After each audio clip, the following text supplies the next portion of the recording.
All right, I am going to show you how to do the Chinese staircase. And that is one, just like we were using the number 4 knot in the previous, in the simple, if you can see that number 4, the triangle goes to the left and one piece goes down. I'm going to show you what I did. I started it a little bit. When I make the loop, I could just make a loop and put the tail through. And I could do that, and that would work just fine. Okay, but what I personally prefer to do, I make a little bit bigger loop, kind of with 2 fingers, and then I'm going to put that whole loop through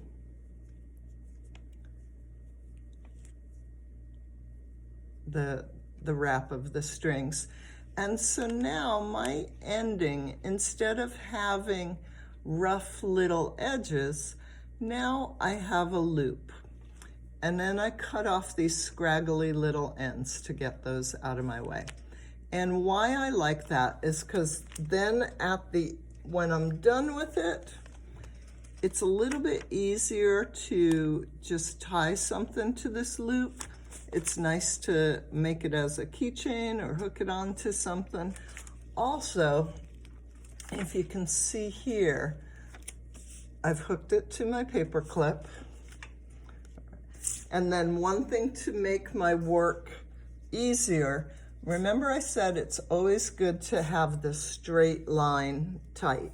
So I taped it to the bottom of my tray here. I started with some strands to get it started so that the video doesn't take forever. With the Chinese staircase, it ends up having this nice swirl. And a lot of people think that makes it harder to do. They look at it and think, oh, they couldn't do that. All right, so instead of using 2 pieces, I have 4. All right, I started with the green, then I did the pale blue. Now I'm gonna go ahead with kind of the sea blue. So I'm separating that out. I'm going to tape my other 3 pieces down as the straight, and then whatever you have to work with. If you're hooking it to something, if you're taping it to your table, however it works, you'll start to get the groove. So you see that number 4, which means I've got, excuse me, I have the straight threads going down for the leg of the number 4, and then I've got the triangle to the left. All right, so then I'm taking the excess thread and I'm going through that triangle and sliding it up, just like we did with the simple one. But for this, all right, that would be a mistake right there because I slid it too far up over the top. I'm just supposed to slide it to where the last knot ended. In the previous simple friendship bracelet, we just did 2 knots of each.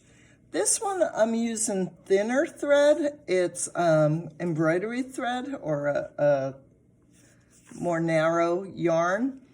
And so I'm gonna do 15. You could do 10, 12, or 15. But what's important is that for every color, you do the same number, okay? Even though I lost count a little bit, I'm getting close. So I've done the same pattern, and the knot is starting to twist on its own, and that's why it's called a Chinese staircase. All right, so I believe that's about 15. Perhaps you guys were counting and you could correct me if I was off.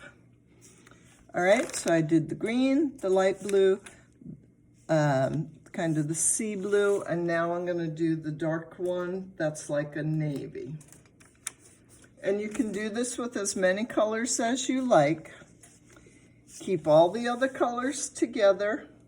Start with that number 4, triangle to the left, and pull all the excess around the straight threads and slide it up.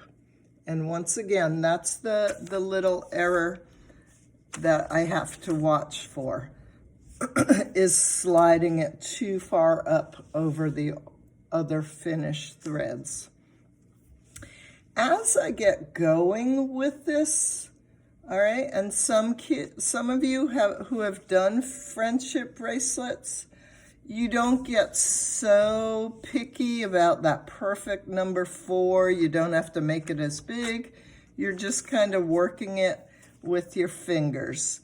You know, holding one piece out with your left finger and tucking the rest of it through.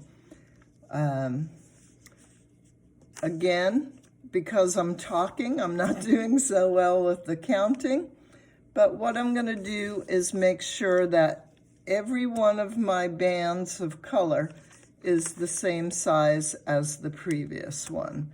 So I might be a little bit off.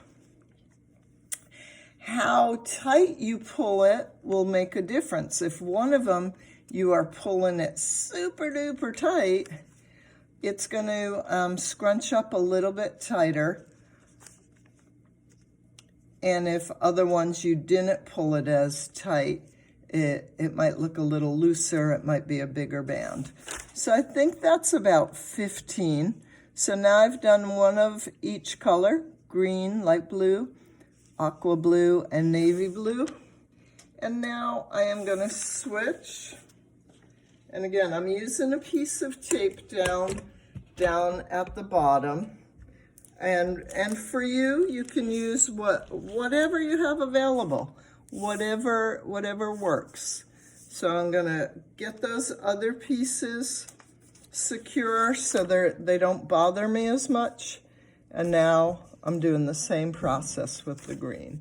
1, 2, 3, and this is how clothes are made. They're woven on machines, just repetitive, little tiny fine knots. Oops, I turned it away. I'm sorry. I'm terrible at this. Of course, I put the lock on, so now the wheels won't move. Let me get it back in view for you. I apologize. Rookie mistakes. Like I say, we're all learning together. All right, so this is the Chinese staircase, and you can make it as long as you like. You'll see that spiral pattern come along, or you can feel it. And then I would just continue on with the same pattern. Keep doing the next colors in order. You can do this do 10 knots of the same thread, or you could do 12 knots of the same thread, or 15. So however that works for your preference of what you would like it to look like. All right, enjoy it.